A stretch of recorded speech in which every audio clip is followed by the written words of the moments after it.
Come back.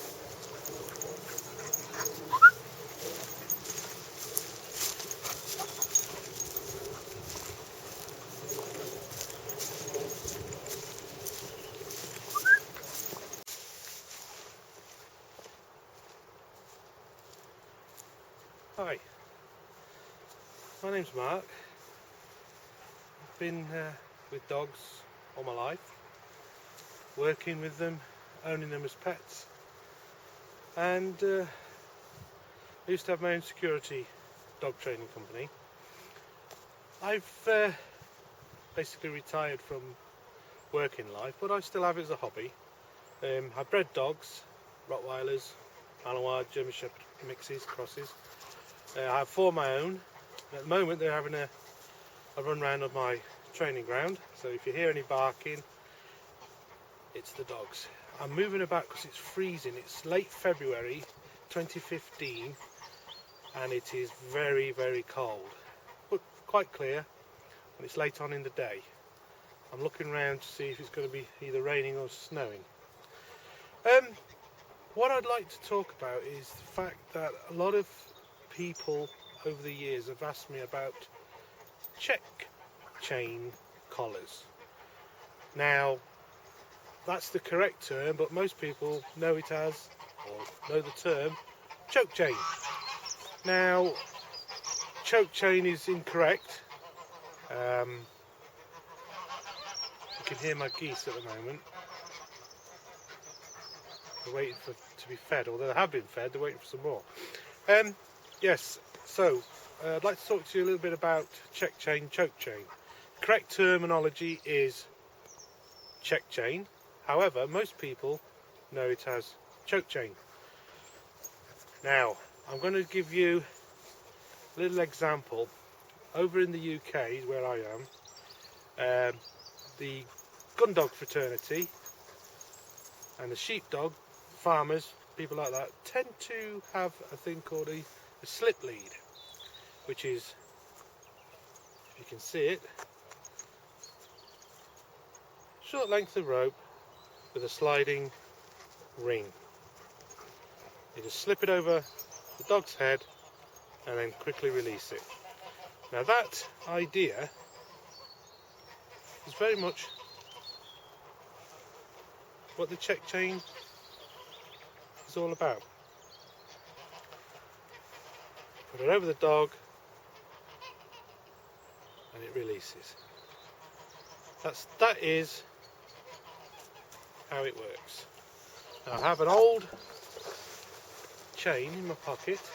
It's a little bit rusty. I've just picked it out of the shed. Now my dogs use them,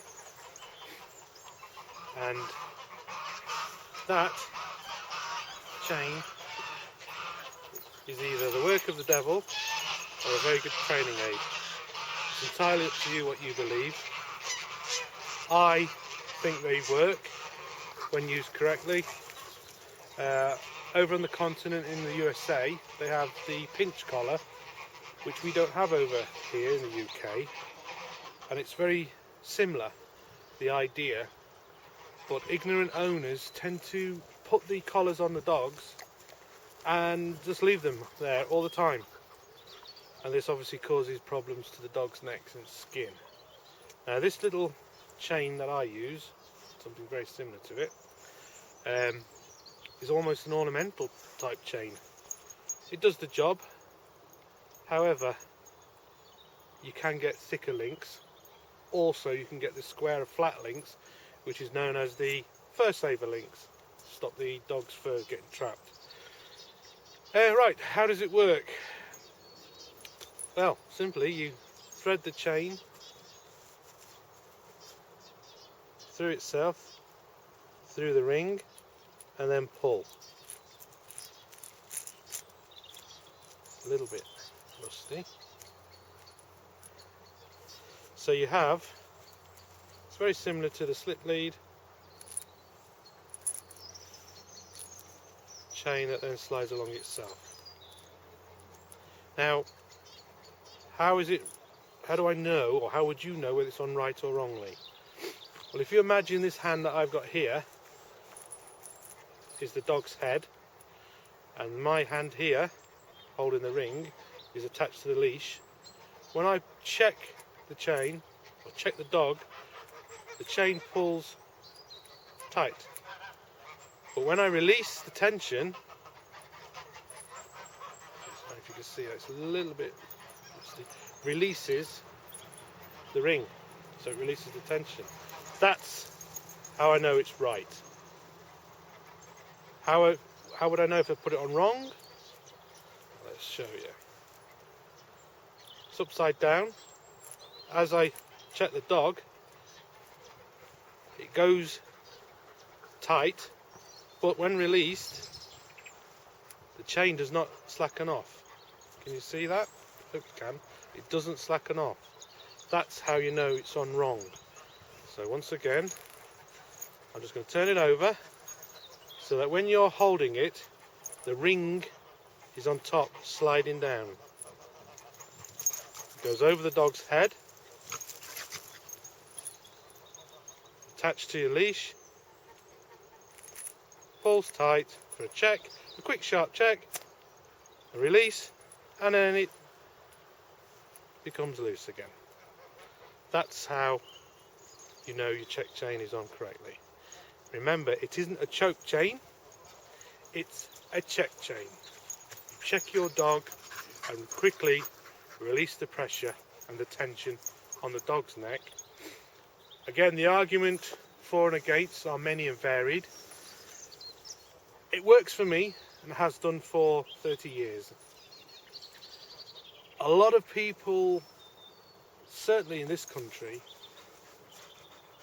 don't like the idea of the dog being put under any pressure. At the moment I have a Malinois, German Shepherd mix, an English Springer Spaniel and a Staffordshire Bull Terrier. They were all trained on check chain from a puppy, and now they only have to hear the jingling of the chain by their ears, and that is enough to stop them pulling on the lead. And that is it basically. That's all it is. It's not a nasty piece of work. It's just a chain that slips up and down and releases pressure. Again, people will argue right and wrong. If it works and it doesn't hurt the dog, it causes discomfort for a very, very short while without actually hurting the dog. Almost like going boo and making them jump. It's a reaction thing, and if used correctly, I don't see any problem with it. Again, you can argue whether it's right or wrong. Who says? Who knows? All I know is it works, and when put on correctly, it's a good piece of kit. So thanks for watching. I hope it's been of some help, but it's hard to say whether it's right or wrong. It just works, and the important factor is putting it on right. Chain through the ring, so the ring is on top,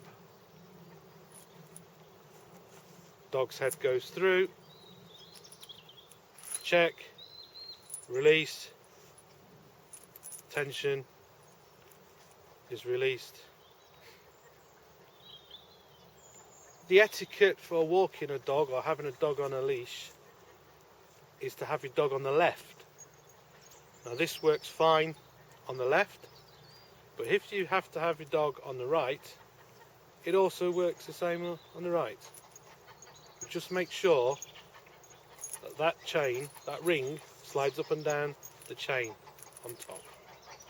I hope I've been of some help, some use, and I know it works for me. So thanks for watching. If you enjoyed it, or you've got some knowledge, if you like, from this little clip, then please subscribe, because I have a few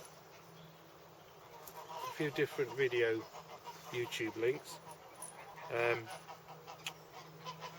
and I have a lot of dog clips, and if you're mad about dogs like I am, then please feel free to enjoy. And it's getting very cold. I think we may be having rain soon. I shall just show you a few of my dogs if they come round.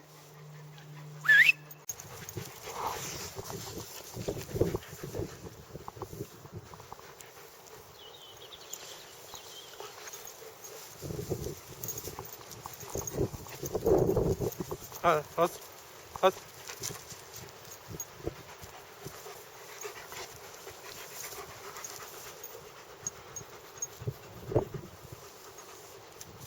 Hey.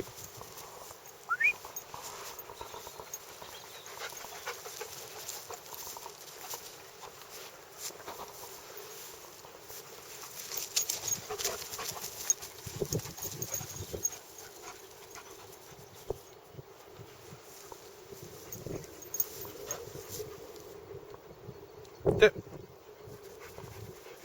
There. Us. Sit.